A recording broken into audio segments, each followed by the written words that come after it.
கொல்கத்தாவில் வன்கொடுமை செய்யப்பட்டு படுகொலை செய்யப்பட்ட மருத்துவ மாணவிக்கு நீதி கேட்டு தமிழகத்தின் பல்வேறு பகுதிகளில் மருத்துவர்கள் போராட்டத்தில் ஈடுபட்டனர். வேலூர் அரசு மருத்துவக் கல்லூரி மருத்துவமனையில் மருத்துவர்கள் பதாகைகளை ஏந்தி உள்ளிருப்பு போராட்டத்தில் ஈடுபட்டனர். அதேபோல வேலூர் ஆட்சியர் அலுவலகம் எதிரில் இந்திய மருத்துவ சங்கத்தினரும் பணிகளை புறக்கணித்து போராட்டம் நடத்தினர்.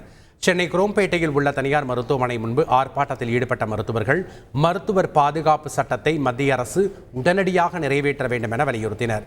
தஞ்சை மருத்துவக் கல்லூரி மருத்துவமனையில் மருத்துவர்கள் கருப்பு பேட்ஜ் அணிந்து கொண்டு பதாகைகளை ஏந்தி ஆர்ப்பாட்டத்தில் ஈடுபட்டனர். இதேபோன்று நெல்லை அரசு மருத்துவக் கல்லூரி மருத்துவமனையில் மருத்துவர்கள் போராட்டத்தில் ஈடுபட்டனர்.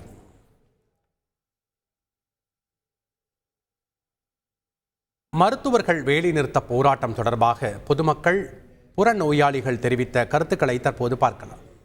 போகும்போது தான் நார்மலாக தான் பார்த்தாங்க. எந்த புதுசாக எந்த சேஞ்சஸும் தெரியல. யாரும் ஸ்ட்ரைக் பண்ணுற மாதிரி உள்ள எந்த இதுவும் தெரியல. நார்மலாக வந்தால் எப்போ போல் ரிஜிஸ்டர் பண்ணாங்க.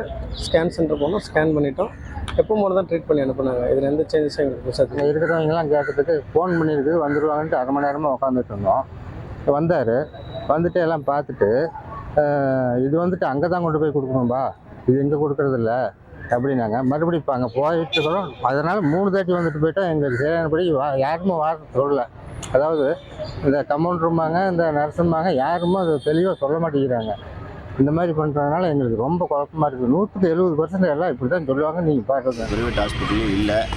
கல்கத்தாவில் இந்த மாதிரி ஒரு லேடி டாக்டரை இந்த மாதிரி படுகொலை செஞ்ச ஒரே காரணத்துக்காக பழனி எல்லா பக்கம் ஹாஸ்பிட்டல்லையுமே எந்த ஒரு டாக்டருமே இல்லை. ப்ரைவேட் ஹாஸ்பிட்டலில் ஒருத்தவழின்னு சொல்லி ஜிஹெச்சுக்கு வந்தோம். ஜிஹெச்சில் அவசர உதவி மட்டும்தான் பார்ப்போம், மற்றபடி எதுவும் பார்க்க மாட்டோம்னு சொல்லி இங்கே பழனி ஜிஹெச்சில் சொல்லிட்டாங்க. பக்கத்தில் ஒருத்தவங்க எங்கள் வீட்டில் எமர்ஜென்சின்னு கூப்பிட்டு போனப்போ எந்த ப்ரைவேட் ஹாஸ்பிட்டல்லையும் ட்ரீட்மெண்ட் பார்க்கல. அப்புறம் கவர்மெண்ட் ஹாஸ்பிட்டல் கூப்பிட்டு வந்ததுக்கப்புறம் கவர்மெண்ட் ஹாஸ்பிட்டல்லையும் டாக்டர் ஸ்ட்ரைக்கில் இருக்காங்க.